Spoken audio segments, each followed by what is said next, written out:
तो हम आए थे वैसे ही आशा को ड्रॉप करने, तो हमें नहीं पता था कि आज ये ऐसी वीडियो बन जानी है, हमें जॉब। मरियम ने बिल्कुल ठीक कहा, उसको नहीं पता था कि उसे मोमना के व्लॉग में सवालों के जवाब देने पड़ जाएंगे, जबकि वो जिस बंदी को अपनी एक रोमांटिक डेट शूट करवाने के बाद जिसकी हदायत के मुताबिक छोड़ने जा रही है, उसको ये भी नहीं पता था कि उसको इस वीडियो पर कितना बातें सुननी पड़ जाएंगी और कितने जवाब देने पड़ जाएंगे। अस्सलाम वालेकुम, welcome to tea time reviews. कैसे हैं आप सब? उम्मीद है कि सब बिल्कुल ठीक ठाक हैं, मज़े में हैं और एक ब्रांड न्यू रिव्यू सुनने के लिए अपना टी कॉफ़ी मग बनाकर बिल्कुल रेडी हैं। तो आपने वीडियो बिल्कुल स्किप नहीं करनी, तो सीट बेल्ट बांध लीजिए क्योंकि आज का रिव्यू बड़ा ही गर्मा गर्म है। जनाब, वो बंदा पकड़ा गया है जिसने ये तमाम हरकतें रोमांटिक डिनर डेट के नाम पर मरियम और हसन भाई से करवाई हैं, क्योंकि उनकी बड़ी ही वाह वाह हो रही थी उनकी आपस की बॉन्डिंग की, रिस्पेक्ट देने की एक दूसरे को और अच्छे तरीके से चलने की व्लॉगिंग में। लेकिन किसी को ये बात हजम नहीं हुई और वो अपना रोल प्ले करने के लिए उनकी लाइफ में इंटरफेयर करने के लिए एंटर हो चुका है। लेकिन आप एक काम करना बिल्कुल भूल चुके हैं। रिव्यू में आगे बढ़ने से पहले आपसे रिक्वेस्ट है कि चैनल को सब्सक्राइब करें, 1K कंप्लीट करवाने में मेरी मदद करें। आपका रिव्यू पसंद आता है तो अपना फीडबैक दीजिए कमेंट के ज़रिए और लाइक कीजिए। मरियम की dinner date, romantic dinner date की व्लॉग देखने के बाद सब परेशान हो गए। व्यूवर्स ने कमेंट्स के ज़रिए और रिएक्शनिस्ट ने रिएक्शन के ज़रिए अपनी परेशानी का इजहार किया कि मरियम को हो क्या गया है। अपने प्रीवियस व्लॉग में हसन भाई भी अच्छा खासा अपना एक इमेज अपने व्यूवर्स के साथ बना चुके हैं। उनकी बात को फॉलो भी करें। जब उनकी ड्रेसिंग सेंस के बारे में शॉर्ट्स में व्लॉग में आ जाने पर उनको क्रिटिसाइज़ किया गया, उन्हें उसको नोटिस किया, उसको ठीक किया। मरियम को भी दुपट्टे के हवाले से कहा गया तो मरियम ने उसको फॉलो किया। लेकिन जनाब, हमें एक रोमांटिक डिनर डेट देखने को मिली जिसमें हमें स्टार्ट में ही एक दूसरे का हाथ चूमते हुए और म्यूजिशियंस के सामने ओवरऑल एक रेस्टोरेंट में जाकर अगर म्यूज़िक प्ले हो रहा है तो कौन सा ऐसा कपल होता है कि वो कपल डांस शुरू कर देता है पाकिस्तान में रहते हुए। और पाकिस्तान का एक आम ही कहेंगे, वैसे तो अच्छा रेस्टोरेंट्स में शुमार होता है, लेकिन इतना कोई एलीट क्लास नहीं वहाँ पे आती कि वहाँ पी पिला के रक्स करना शुरू कर दिया जाए। मरियम की पब्लिक ने इसको बिल्कुल पसंद नहीं किया, बहुत ही बैशिंग हुई उनकी कमेंट सेक्शन में। उनसे कहा गया कि ये कोई बेडरूम नहीं है, आप बेडरूम वाली चीज़ें रेस्टोरेंट में जाके करना स्टार्ट हो गई हैं, आपसे हमें ये तवक्को नहीं थी, आपने ये सड़क छाप चीप हरकतें शुरू कर दी हैं। और उनके बहनोई को यानी कि हसन भाई को भी कहते हुए नज़र आए कि आपने रजब की कॉपी करने के लिए एक सस्ता रजब बनने की कोशिश की है। और इस पर भी उनको किसी की डायरेक्शंस मिली होंगी यकीनन।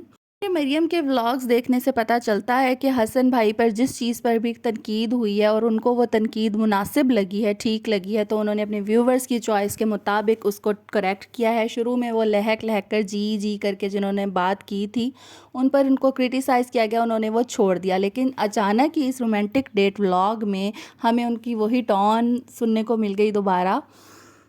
अगर आपने नोटिस किया हो तो हर रोमांटिक सीन को पिक्चराइज करने के बाद, उसका क्लिप बनाने के बाद, वो अब उसको ओके करवाने के लिए जो कैमरा मैन था उसको बार बार देख रहे थे कि क्या मैंने सही किया है, कि ठीक जा रहा है या नहीं ठीक जा रहा। देखने में भी कुछ अजीब लग रहा था कि ये इनको कौन डायरेक्शंस दे रहा है। पहले जो मैंने उनको व्लॉग को रिव्यू किया है उसमें मैंने इतना खुलकर इस बात का इजहार नहीं किया कि मुझे कंफर्म नहीं था कि उनकी यानी कि हसन भाई की फैमिली में से कोई कैमरामैन था, उनकी सिस्टर थी या उनके भाई थे। लेकिन जनाब, मोमिना अली के क्यूएनए वाले व्लॉग में मरियम ने ये मुद्दा खुद ही बयान कर दिया कि जनाब वो तो आयशा को ड्रॉप करने आई थी और उनके हस्बैंड यानी कि हसन भाई की ड्रेसिंग बिल्कुल वही थी जो उन्होंने डिनर डेट पर पहनी थी। हमेशा की तरह इस तरह की वल्गर चीज़ों का मास्टरमाइंड हमारे सामने खुलकर आ गया। अब आपकी इसके बारे में क्या राय है, आप बताइए। मेरा प्रीवियस रिव्यू इस ही डेट के बारे में है, वो भी देख लीजिए और फिर अपनी राय का इजहार ज़रूर कीजिएगा। आम ज़िंदगी में अगर आप अपना डेली व्लॉग बना रहे हैं और उसको फैमिलीज़ में देखने के लिए यूट्यूब पर फेंक रहे हैं तो आप इस बात का ख़ास ख्याल रखते हैं कि आपके बेडरूम की भी कोई ऐसी हरकत ना सामने आए, इस तरह की इमेच्योर रोमांटिक सीन्स आप ना कैप्चर करें कि देखने वाले ख़ुद ही शर्मिंदा हो जाएं। और यहाँ पर जिनको कैप्चराइज़ किया जा रहा है, जिनकी व्लॉगिंग की जा रही है, वो भी कंफर्टेबल नहीं नज़र आ रहे हैं। हसन भाई ये करते हुए कंफर्टेबल नज़र नहीं आए, लेकिन आयशा ने उनको क्योंकि डायरेक्ट किया था, उनकी नई नवेली साली का हुक्म था, तो वो कैसे टाल सकते थे। और वैसे भी उन्हें व्लॉगिंग का अभी ऐसा एक्सपीरियंस नहीं है। उन्हें साथ साथ पता चलता रहेगा, जैसे कि अब उमैर भाई को पता चल गया कि आयशा को कहाँ तक अपनी ज़िंदगी में ऐड रखना है और कहाँ तक उसको नहीं रखना। आयशा ख़ुद अच्छी खासी मैच्योर हैं, तमाम बहन भाइयों में इनका नंबर 1 पर आता है, सबसे बड़ी हैं ये। लेकिन इनसे ये चीज़ें होती रहती हैं, इनको ऐसी चीज़ें पसंद हैं। लेकिन मरियम से उनकी ऑडियंस ऐसा कुछ भी एक्सपेक्ट नहीं कर रही थी। मरियम को ज़रूर सोचना चाहिए। ठीक है, आपकी शादी हो गई है और आपने एक रोमांटिक डेट लोगों को दिखाना ज़रूरी समझा क्योंकि आमना ये सब कुछ कर चुकी थी। आमना की अगर रोमांटिक डेट की बात की जाए तो वो एक बनाई रोमांटिक तरीके से इसी तरह रेस्टोरेंट में जाके खाना खाते हुए थी, लेकिन वो बहुत डिसेंट थी। उसमें बातें करते हुए ज़्यादा उनको नहीं दिखाया गया, उनको खाना खाते हुए ही दिखाया गया और बैकग्राउंड म्यूज़िक था। और इस किस्म की हरकतें अब मुझे इतना याद नहीं है थी या नहीं थी, आप कमेंट करके मुझे ज़रूर बताएँ अगर आपको याद हैं तो। ये हाथ-साथ पकड़ने वाली जो हरकतें टीनेजर कपल भी आजकल इतने मैच्योर हो चुके हैं कि वो अवॉइड करते हैं, लेकिन आयशा के दिमाग में कोई पुराने ज़माने की फ़िल्में बसी हुई हैं, रची हुई हैं, जो उसने उनको इस तरह की डायरेक्शंस दी।